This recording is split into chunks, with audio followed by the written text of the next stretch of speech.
ఓం గం గణపతయే నమః. స్వర్ణలక్ష్మీ నమస్తే అస్తు. పరబ్రహ్మ స్వరూపిణి రాజ్యం దేహి ధనం దేహి సర్వకామాంచ దేహి మే. గణపతి మనందరికీ మంచి బుద్ధిని సిద్ధిని సక్సెస్ ఇవ్వాలని చెప్పేసి కోరుకుంటూ, స్వర్ణలక్ష్మి అమ్మవారు మన అందరికీ చక్కగా బ్రహ్మ జ్ఞానాన్ని కలిగించాలని, తద్వారా మనం ప్రతిదాన్ని శోభాయమానంగా చూస్తూ ఎప్పుడు మనకి దుఃఖం అనేది లేకుండా ఉండాలని చెప్పేసి, ఎప్పుడు ఆనందభరితంగా ఉండాలని చెప్పేసి అమ్మవారిని కోరుకుంటూ, అమ్మవారిని అలానే మనందరికీ చక్కగా సమృద్ధిగా ధనాన్ని ఇవ్వాలని చెప్పేసి, భాగ్యాన్ని ఇవ్వాలని చెప్పేసి కోరుకుంటూ, అంతేకాకుండా మనందరికీ రాజ్యం ఖచ్చితంగా ఒక అథారిటీ, పవరు, స్టేటస్, ఒక దర్పం అవన్నీ మనకు అమ్మవారు ఇవ్వాలని చెప్పేసి కోరుకుంటూ, వీటితో పాటుగా సర్వకామార్థ సిద్ధి, మన మనసులో అనుకున్న ముఖ్యమైన కోరికలన్నీ చక్కగా నెరవేరాలని చెప్పేసి అమ్మవారిని మనం కోరుకుందాం. సో మనం జులై మంత్ రాశి ఫలాల గురించి మాట్లాడుకుంటున్నాం కాబట్టి, జులై మంత్ చాలా ముఖ్యమైన అనేక రకాలైన విశిష్టతతో కూడుకొని ఉంది. ఇందులో మనం కొన్ని ముఖ్యంగా చర్చించుకుందాం. ఒకటి, ఈ మాసం వచ్చేటప్పటికి ఫస్ట్ 15 డేస్ నిజ జ్యేష్ఠ మాసంతో ఉంటుంది, తర్వాత ఆషాఢ మాసంతో ఉంటుంది. ఈ జ్యేష్ఠ మాసంలో చాలా వరకు పెళ్ళిళ్ళు, ముఖ్యమైన కార్యక్రమాలు ఉన్నాయి. వీటితో పాటుగా ఎప్పుడైతే ఆషాఢ మాసం స్టార్ట్ అవుతుందో, ఇందులో చాలా చాలా ముఖ్యమైన పనులు అయితే ఖచ్చితంగా ఉన్నాయండి. ఒకటి మనం చూసుకుంటే గురుమూఢమి స్టార్ట్ అవుతుంది. ఎప్పుడైతే గురుమూఢం స్టార్ట్ అవుతుందో, ఈ గురుమూఢమి మనకి జూలై 15 నుంచి ఆగస్టు 13 వరకు ఉంది. ఈ డేట్స్లో మనకి వివాహాలు కానివ్వండి, గృహ ప్రవేశాలు లాంటివి శుభకార్యాలు ఎక్కువగా చేయరు. అది ఒకసారి గమనించవలసిందిగా కోరుతున్నాను. వీటితో పాటుగా మనకి ఇంకొక ముఖ్యమైనది ఏమవుతుందంటే, మనకి దక్షిణాయనం స్టార్ట్ అవుతుంది 17వ తారీఖు నుంచి. అక్కడ నుంచి ఇప్పటిదాకా ఉన్న ఉత్తరాయణం కంప్లీట్ అయిపోయి దక్షిణాయనం స్టార్ట్ అవుతుందని గమనించాలి. తర్వాత 25వ తారీఖున మనకి తొలి ఏకాదశి స్టార్ట్ అవుతుంది. దానికి ముందుగా చాతుర్మాస వ్రతం అని చెప్పేసి 4 మాసాలు ముఖ్యమైన మాసాలుగా చాతుర్మాస వ్రతం కూడా ఇందులోనే స్టార్ట్ అవుతుంది. ఇంకొకటి లాస్ట్ అండ్ ఫోర్మోస్ట్ ఇంపార్టెంట్, ఈ నెల 26వ తారీఖు నుంచి ఈ 14వ తారీఖు నుంచి 22వ తారీఖు వరకు మనకి మనకి ఆషాఢ నవరాత్రులు అని చెప్తారు. వీటిని ఏమంటారు? గుప్త నవరాత్రులు అంటారు, లేకుంటే వారాహి నవరాత్రులు అని చెప్పేసి చేస్తూ అంటారు. ఈ నవరాత్రులు కూడా ఎంతో విశిష్టత కలిగి ఉంది. పర్సనల్గా ఈ 9 రోజులు నేను కూడా చక్కగా సింపుల్గా చేస్తాను, పెద్ద పెద్ద హడావుడిగా చేయకుండా. ఇలా చేసుకునే వాళ్ళందరికీ ఎంతో బాగా ఉపయోగకరంగా ఉంటుంది. లాస్ట్లో ఈ మంత్ మనకి గురు పూర్ణిమతో ఈ మాసం అనేది పూర్తి అవుతుంది. ఇన్ని రకాల విశిష్టత కలిగిన ఈ మాసంలో జ్యోతిష శాస్త్రం ప్రకారంగా కూడాను 3 ముఖ్యమైన గ్రహాలు మారుతూ ఉన్నాయన్నమాట. ఆ గ్రహాలు మనం ఏంటో చూసుకుంటే, జూలైలో 4వ తారీఖు, 7వ తారీఖు, 16వ తారీఖు, 21వ తారీఖు, ఇలా జూన్ అంటే 3 గ్రహాలు మారుతున్నాయి. ఈ మారే గ్రహాల్లో శుక్రుడు, బుధుడు, సూర్యుడు గ్రహాలు కూడా ఉన్నాయి. 4వ తారీఖు వచ్చేటప్పటికి శుక్రుడు, బుధుడు వచ్చి 7వ తారీఖు, 16వ తారీఖు సూర్య భగవానుడు మారుతూ ఉన్నారనమాట. ఈ యొక్క 3 గ్రహాల యొక్క ప్రభావం మనకి జూలై మంత్లో ఎలా ఉండబోతుందో మనం తెలుసుకుందాం. సో జూలై మంత్ కర్కాటక రాశి వారిలో రాశి ఫలాలు చూసుకుంటే ఫలితాలు, వీళ్ళకి ఒక ఉద్యోగ విషయంలో చాలా జాగ్రత్తగా ఉండాలి. మిగతా అన్ని విషయాల్లో బాగుందని గమనించుకోవాలి. కొన్ని చోట్ల చాలా చక్కగా బాగుంది, కొన్ని చోట్ల చాలా ఛాలెంజింగ్గా కూడా ఉందని గమనించుకోవచ్చు. ఓవరాల్గా ఉద్యోగ విషయంలో కొంచెం జాగ్రత్తగా ఉంటే మిగతా అన్ని విషయాలు ఆటోమేటిక్గా చక్కగా ఉన్నాయని గమనించుకోవచ్చు. ఇందులో ఉన్న నక్షత్రాలు చూసుకుంటే పునర్వసు 4వ పాదం, పుష్యమి 1, 2, 3, 4 పాదాలు, ఆశ్లేష 1, 2, 3, 4 పాదాలంతా ఈ రాశిలో ఉంటారు. పేరు బలం బట్టి చూసుకుంటే హీ, హూ, హో, డాడీ, డూ, డే, డో అన్న లెటర్స్ ఈ రాశిలో ఉంటారని గమనించాలి. ఇందులో లఘు గోచారం, సూక్ష్మ గోచారం ప్రకారం చూసుకుంటే చిన్న చిన్న సంస్కృతం మాటల్లో టోటల్ మంత్ అంతా ఎలా ఉంటుందో తెలుసుకోవచ్చు. అందులో భాగంగా వీళ్ళకి స్థాననాశనం, భూలాభం, పరాభవం, విత్త సిద్ధిం అని చెప్తారు. అంటే వీళ్ళకి స్థాననాశనం, ఉన్న పొజిషన్ని కోల్పోయే అవకాశం ఎక్కువగా ఉంటుంది. పర్టికులర్గా ఏం చెప్తాను, ఉద్యోగం, ఓకే, కెరియర్లో కొంచెం అప్స్ అండ్ డౌన్స్ ఉంటాయని గమనించుకోవాలి. అయితే భూలాభం, రియల్ ఎస్టేట్లో ఎవరైతే ఉంటారో, కొత్తగా ఇల్లు కొనుక్కోవాలనుకుంటారో, లేదంటే అగ్రికల్చరల్ ఎవరైనా సరే భూమికి సంబంధించిన లావాదేవీల్లో చాలా అనుకూలంగా ఉంటుందని గమనించుకోవచ్చు. అయితే విత్త సిద్ధిం, ధన ప్రవాహం కూడా అనుకున్న విధంగా చక్కగా మీకు అవసరాలకు తగిన విధంగా అందే అవకాశం ఉంటుంది. ఇంకొక విషయంలో జాగ్రత్తగా ఉండాలి. పరాభవం, అవమానాలు చేసే పరిస్థితులు ఎక్కువగా ఉంటుంది. మిమ్మల్ని కావాలని అవమానం చేసేవాళ్ళు కూడా ఎక్కువగా ఉంటారు. ఇప్పటి వరకు మనం చెప్పుకున్న విషయాల్లో ముఖ్య విషయం ఏంటంటే జాబులో జాగ్రత్తగా ఉంటే సరిపోతుంది. మనం ఒక్కొక్క గ్రహం ఏ విధంగా ఉంది, సూర్యుడు వల్ల స్థాననాశనం అయ్యే అవకాశం ఉందని చెప్పుకున్నాం. 11వ స్థానం అంటే జన్మ రాశిలోని వీళ్ళకి సూర్యుడి యొక్క సంచారం జరగటంతో కొంచెం జాగ్రత్తగా ఉండాలి. ఎప్పుడైతే సూర్యుడు జన్మరాశిలో ఉంటారో మనకి ఒక రీసెంట్గా సైంటిఫిక్ స్టడీ రిపోర్ట్ కూడా వచ్చింది దీని గురించి. ఎక్కువగా హార్ట్కి సంబంధించిన ప్రాబ్లమ్స్ ఎక్కువగా ఫేస్ చేస్తూ ఉంటారు. చెస్ట్ పట్టుకున్నట్లు ఉండటం, డీహైడ్రేషన్ అవ్వటం, రెండోది గ్యాస్ట్రైటిస్ విపరీతంగా రావటం, తద్వారా చెస్ట్ పట్టుకున్నట్లు ఉండటం, ఇవి జరిగే అవకాశం ఎక్కువగా ఉంటుంది. ఎవరికైనా స్టెంట్స్ కానీ హెల్త్ కాంప్లికేషన్స్ ఉన్న వాళ్ళు కొంచెం జాగ్రత్తగా ఉండండి. కార్డియో లాంటి ఎక్సర్సైజులు చేయటం, తర్వాత ఫుడ్ జ్యూసెస్ కానివ్వండి, ఇలా సాత్వికమైన ఫుడ్ తీసుకోవటం, వాకింగ్ చేయటం, ఎండకు బయటకు తిరగకుండా ఉండటం, ఫుడ్ విషయం జాగ్రత్తగా ఉండటం ఎంతైనా ముఖ్యం. ముఖ్యంగా ఒక విషయం ఏం చెప్పాలంటే మనకి ప్రాచీన శాస్త్రాల్లో, జ్యోతిష శాస్త్ర గ్రంథాల్లో సూర్యుడు ఫస్ట్ హౌస్లో ఉంటే ఏ విధంగా ఉంటుంది అనేది ఒక సంస్కృతంలో రాశారు. అది దేహార్తిం సత్వం సతతం కాలాతిక్రమణ భోజనం బంధుమిత్ర సుహృద్వేష చంద్ర రాశి గతో రవి అంటారు. అంటే ఎప్పుడైతే జన్మరాశిలో సూర్యుడు ఉంటారో దేహార్తి, శారీరకంగా బాధ ఉంటుంది. సత్వం సంతాప అంటే చాలా టైర్డ్గా ఉంటారు. కాలాతిక్రమణ భోజనం, సరిగ్గా భోజనం చేయరు. బంధుమిత్రులతో గొడవలు అవుతూ ఉంటాయి అని చెప్తూ ఉంటారు.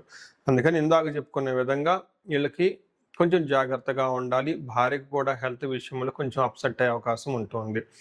నెక్స్ట్, సూర్యుడు ఇప్పటిదాకా మనకి అంతంత మంచి రిజల్ట్ ఇవ్వటం లేదు, కానీ కుజుడు మాత్రం మంచి సపోర్ట్ ఇస్తూ ఉన్నారు. కుజుడు వీళ్ళకి 11వ స్థానంలో ఉండటం వల్ల కుజుడు యొక్క బెస్ట్ పొజిషన్ అని మనకు చెప్తూ ఉంటారు. కుజుడు 11వ స్థానంలో ఉంటే ఏం జరుగుతుంది?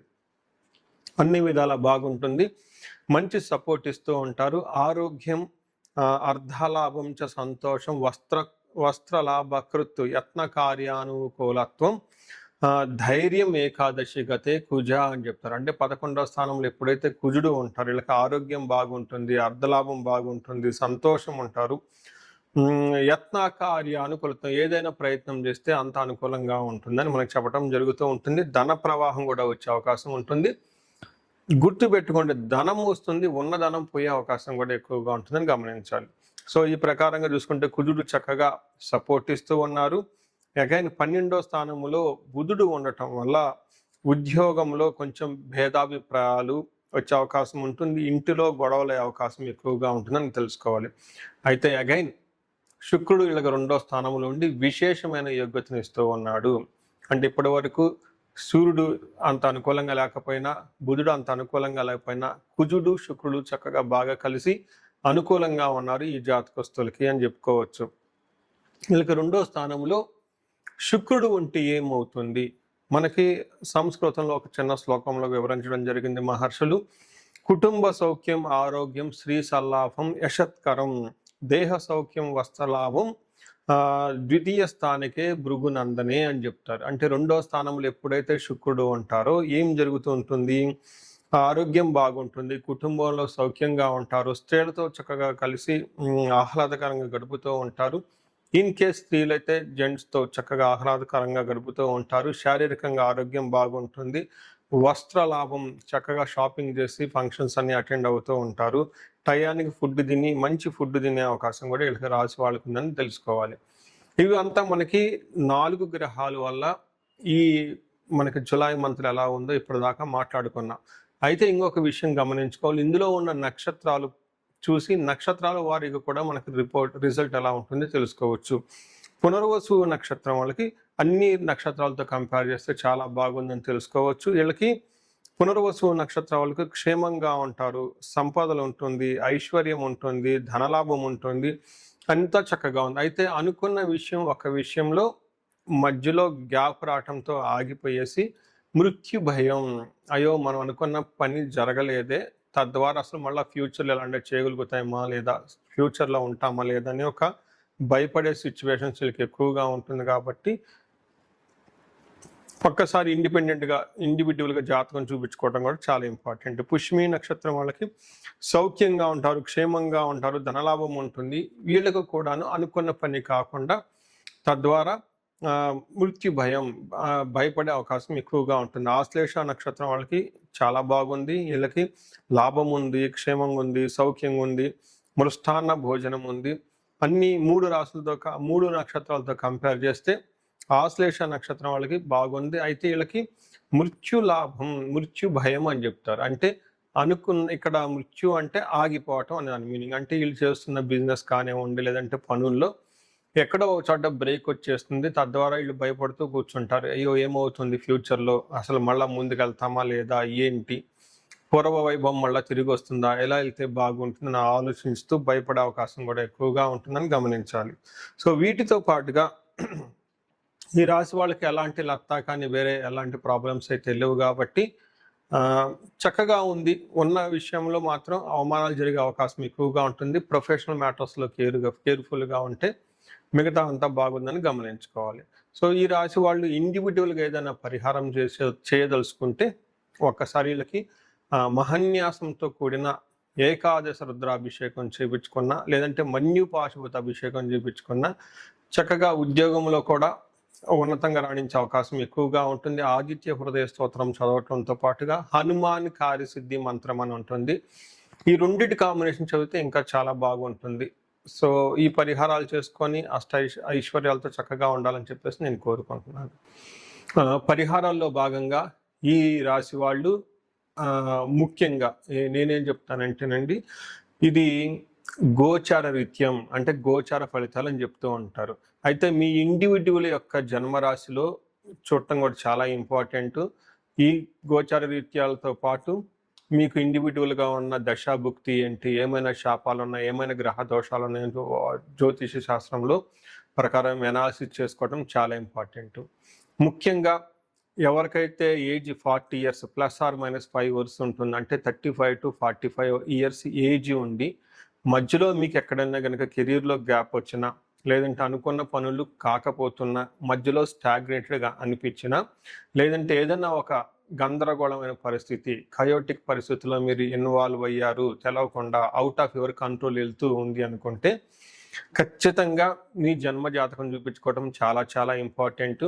ఎందుకు అంటే మనకు మోడర్న్ సైకాలజీలో, మోడర్న్ సైన్స్లో ఇది మిడ్ లైఫ్ క్రైసిస్ అంటారు.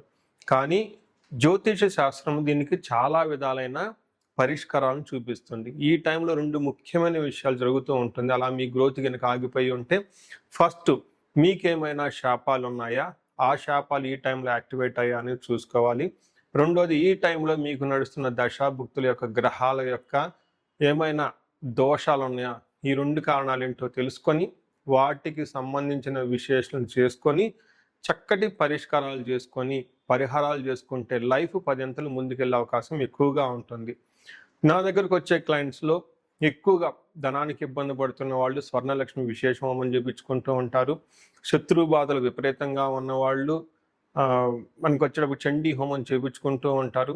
వీటితో పాటుగా ఎవరికైనా హెల్త్ బాగలేకపోతుందంటే ఆయుష్ సూక్త్యం, మహామృత్యుంజయ హోమం చేయించుకుంటూ ఉంటారు. భార్యాభర్తల కోసం అన్యోన్య దాంపత్య పాశుపత అభిషేకము లేదా విశ్వావసు గంధర్వరాజ హోమము ఇవన్నీ చక్కగా చేయించుకుంటూ ఉంటారు.